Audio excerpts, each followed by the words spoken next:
Hello student, welcome to Achiever Academy. आज session रे आमे ऑप्शनल ओडिया रो फाइनल क्वेश्चन डिस्कशन करिबा, जहा तुम पय बहुत गुरुत्वपूर्ण अटे पिला माने। जहा तुम 3 घंटा समय मिले 80 मार्क प्रश्न आमे डिस्कशन करिबा। एबे देखो प्रश्न रे अछि कोन, देखो सरह सुंदरी कबरी भितरे कोन थाए? सोनार फूल थाए, हीरार फूल थाए, गजरार हार थाए ना कृष्ण चौरा बेणी? मन रखिताओ, सरह सुंदर कबरी भितरे कृष्ण चौरा बेणी थाए। नेक्स्ट देखिबा पिला माने, राधांकर विरहज्वाला काहा सहित तुलनीय बोली कवितारे कहा जाइछि? ये तुमर पिला माने कोटी नागर घात हेबो तुमर करेक्ट आंसर। कोटी नागर घात राधांकर विरहज्वाला सहित तुलनीय बोली कहा जाइछि। दासी को नागरमणि केउठारे निक्षेप कले?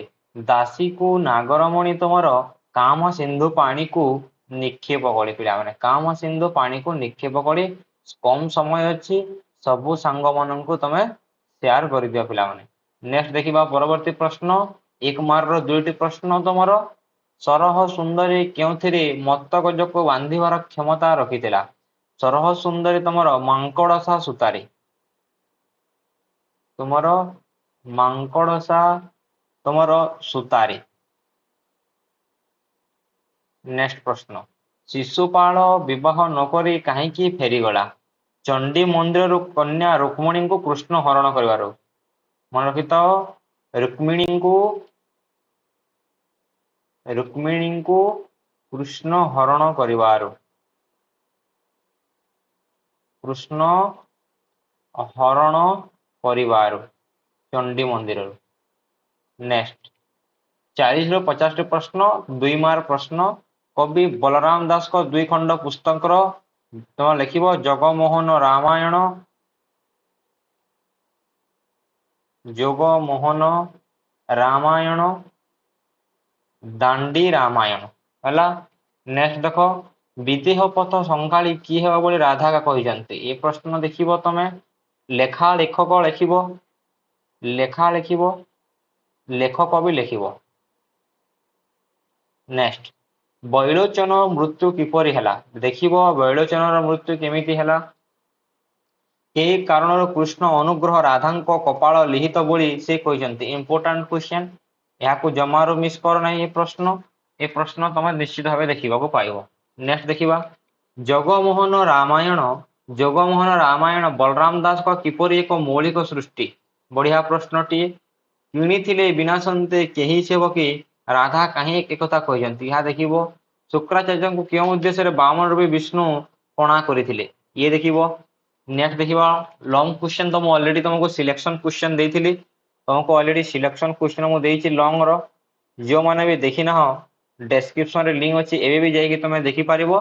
सेथिरु ही तुमरो श्योर तुमरो प्रश्न आसीबो। जेते भी सिलेक्शन देइछि मु तुमरो सेथिरु तुमरो श्योर आसीबो हला। तापर नेक्स्ट ग्रुप बी आड़ को जीवा देखिबा। ग्रुप बी रे तुमरो कोन अछि? प्रथम 1 मार्क 3टी पडिबो। महात्मा गांधी आध्यात्मिक भित्तिरे काहार कर्षण पई क्षेत्र खोली देले?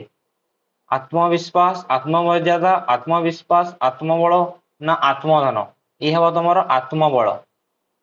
मन रखो, महात्मा गांधी आध्यात्मिक भित्ति काहार कर्षण क्षेत्र खोली देथिले? आत्मबल। विनोबाजी केउ भली भूदान यात्रा करिथिले? विनोबा भावेंकर भूदान मूवमेंट किमि यात्रा करिथिले? केउठरे से यात्रा करिथिले? पदब्रजरे। पदब्रजरे मन रखितो हला।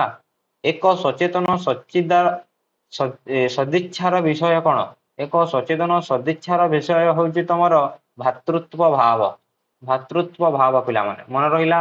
नेक्स्ट देखिबा तमरो 1 मार्क अछि। आध्यात्मिक शब्दर अर्थ कोन?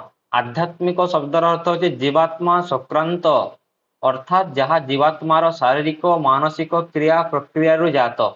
बुझिहला? आउथरे कहि दउछि, जीवात्मा संक्रांत अर्थात जहा जीवात्मा शारीरिक मानसिक क्रिया प्रक्रिया रु तमरो जात होछि आध्यात्मिक। इंपोर्टेंट। विरोधी दल रास्ता रे पाटितुंड करिले सरकार कोन करंती? सरकार कोन करंती? पाटितुंड करिले सरकार लाठी चलांती। लाठी चलांती। नेक्स्ट 2 मार्क क्वेश्चन 3टी, एटी जमारो मिस करिवो नाही। ପ୍ରାଚୀନ ଭାରତରେ କିପରି ରାଜନୀତି କ୍ଷେତ୍ରରେ ଆଧ୍ୟାତ୍ମିକ ମୂଳନୀତି ଥିଲା ଦେଖିବ। ଚାପଣି ଦବାଣି ରହିଲେ ଲୋକଙ୍କ ମନର ହୃଦୟ କଣ ହେବ ଦେଖିବ। କେଉଁ ସ୍ତରରୁ ଭାତୃତ୍ୱର ବଞ୍ଚିବାର ପ୍ରୟୋଗମାନ ଆରମ୍ଭ ହେବା ଦରକାର। ଛୋଟ ହିଁ ସୁନ୍ଦର ପ୍ରବନ୍ଧରେ କେଉଁ ପୁସ୍ତକରୁ ଅବଲମ୍ବନ କରି ରଚିତ ତାହା ତମେ ଦେଖିବ। ଏଇ ଚାରୋଟି ତମେ ଭଲ ଭାବରେ ଦେଖିବ। 3 ମାର୍କ ପ୍ରଶ୍ନ। ପରମାତ୍ମାକୁ ଆଶ୍ରୟ କରି ଘଟୁଥିବା ବ୍ୟାପାରମାନଙ୍କୁ କଣ କୁହାଯାଏ? ନେକ୍ସଟ, ଭାତୃତ୍ୱ ନିମନ୍ତେ ଏକ ପ୍ରକୃତ ଭିତ୍ତିଭୂମି କିପରି ବିକଶିତ ହୁଏ? ନ୍ୟୁକ୍ଲିୟର ରିଆକ୍ଟର ଗୁଡିକ କିପରି ବିପଜ୍ଜନକ? ଦେଖିବ ନ୍ୟୁକ୍ଲିୟର ରିଆକ୍ଟର ଗୁଡିକ କେମିତି ବିପଜ୍ଜନକ ତମେ ଦେଖିବ। ବିଜ୍ଞାନ ଯେତିକି ଭଲ ସେତିକି ଖରାପ। ତମେ ଏଗୁଡାକ ଛୋଟ ହିଁ ସୁନ୍ଦର ତମେ ଶରତ କୁମାର ମହାନ୍ତିଙ୍କର ଦେଖିବ। ନେକ୍ସଟ 5 ମାର୍କର ଗୋଟିଏ ଆସିବ। ଦର୍ଶନ ଶାସ୍ତ୍ର ବର୍ଣ୍ଣିତ ଦୁଃଖତ୍ରୟ ସ୍ୱରୂପ କିପରି? ଏଇଟା ତ ସିଲେକ୍ସନ ମୁଁ ଦେଇଦେଇଛି। ତମେ ସିଲେକ୍ସନ ଆରାମସେ ସିଲେକ୍ସନ ତମେ ପାଇଯିବ କ୍ୱେଶ୍ଚନ ଗୁଡାକ।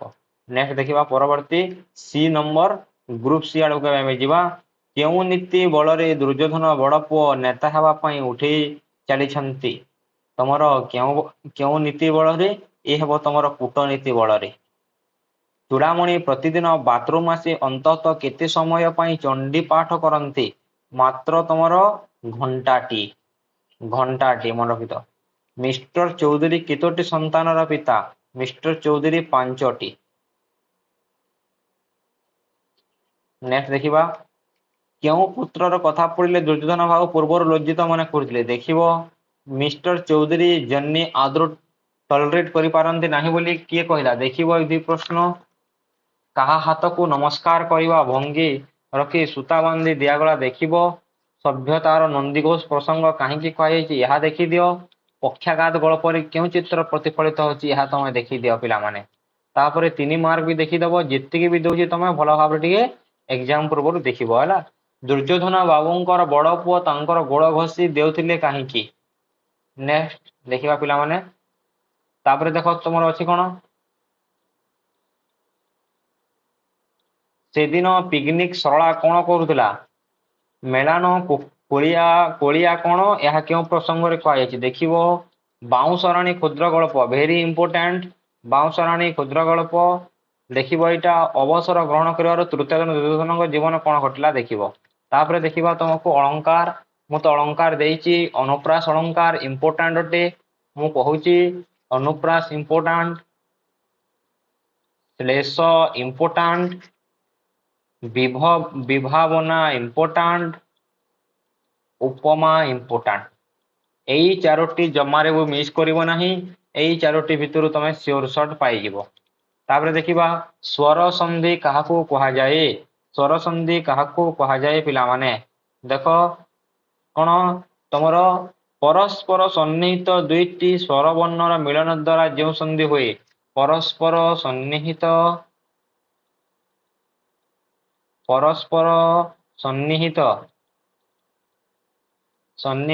2ଟି ସ୍ୱରବର୍ଣ୍ଣର ମିଳନ ଦ୍ୱାରା ଯେଉଁ ସନ୍ଧି ହୁଏ ତାହାକୁ ସ୍ୱର ସନ୍ଧି। ର ଜାତ ବିସର୍ଗ। ର ଜାତ ବିସର୍ଗ କଣ ଭାବରେ ପିଲାମାନେ? ଏଇ ତମର କହିଛି କଣ? ଦେଖ କଣ ବୁଝି? ର ଜାତ ବିସର୍ଗ 2ଟି ସନ୍ଧି ଲେଖ। ନିହି ଯୁକ୍ତ ଧନ ଏଇଟା ବି ଲେଖିପାରିବ। ନିର୍ଧନ ଲେଖିବ। ନେକ୍ସଟ ତମର ଦୁର୍ଯୋଗ ନୀତି ଦୁଃଯୋଗ ନୀତି ଏ ଲେଖିବ। ନେକ୍ସଟ ଦେଖିବା ଶରତ ଯୁକ୍ତ ଚନ୍ଦ୍ର ସନ୍ଧି କର। ଶରତ ଯୁକ୍ତ ଚନ୍ଦ୍ର କଣ ହବ ତମର? ଶରତ ଚନ୍ଦ୍ର ହବ ତମର କରେକ୍ଟ ଆନ୍ସର। ନେକ୍ସଟ ଅଧି ଉପସର୍ଗ ଲଗେଇକି ପ୍ରତ୍ୟୟ କରି 5ଗୋଟି ଶବ୍ଦ ବ୍ୟବହାର କର। ଗୋଟେ ଯୋଡେ କହି ନାହିଁ, ସେ 5ଟି ଶବ୍ଦ ବ୍ୟବହାର କର ବୋଲଛି ହେଲା। ଅଧିକାର ଲେଖିପାରିବ। ଅଧିବାସ ଲେଖିପାରିବ। ନେକ୍ସଟ ତମେ ଅଧିପତି ବି ଲେଖିପାରିବ। ନେକ୍ସଟ ତମେ କଣ ଲେଖିପାରିବ? ଅଧିନାୟକ ଲେଖିପାରିବ ଏବଂ ତମେ ଲେଖିପାରିବ ଅଧିରାଜ ଲେଖିପାରିବ। ଉପସର୍ଗ ପ୍ରତ୍ୟୟ ଯୋଗ କରି 5ଟି ଶବ୍ଦ। ଅବଗତି ଲେଖିପାରିବ। ଏଇଟା ଇମ୍ପୋର୍ଟାଣ୍ଟ 3ଟି ହେଲା। ଅବଗତି ଲେଖିପାରିବ। ଅବରୋହ ଲେଖିପାରିବ। ଅବବୋଧ ଲେଖିପାରିବ। ଏଗୁଡାକ ତମେ ଲେଖିପାରିବ। ଅତି ଉପସର୍ଗ ଅତିକ୍ରମ ଏଠାରେ ମୁଁ ଲେଖିଦେଉଛି ଅତିକ୍ରମ ଲେଖିପାରିବ, ଅତିରଞ୍ଜିତ ଲେଖିପାରିବ, ଅତିଶୟ ଲେଖିପାରିବ। ଏଗୁଡାକ ତମେ ଲେଖିପାରିବ। ଏଇ ଥିଲା ତୁମର ସିଓର ସର୍ଟ କ୍ୱେଶ୍ଚନ। ସାଙ୍ଗମାନଙ୍କୁ ସେୟାର କରିବ, ଚ୍ୟାନେଲକୁ ସବସ୍କ୍ରାଇବ କରି ବେଲ ବଟନରେ ଅଲ୍ ପ୍ରେସ୍ କରିଦେବ ପିଲାମାନେ। ଧନ୍ୟବାଦ।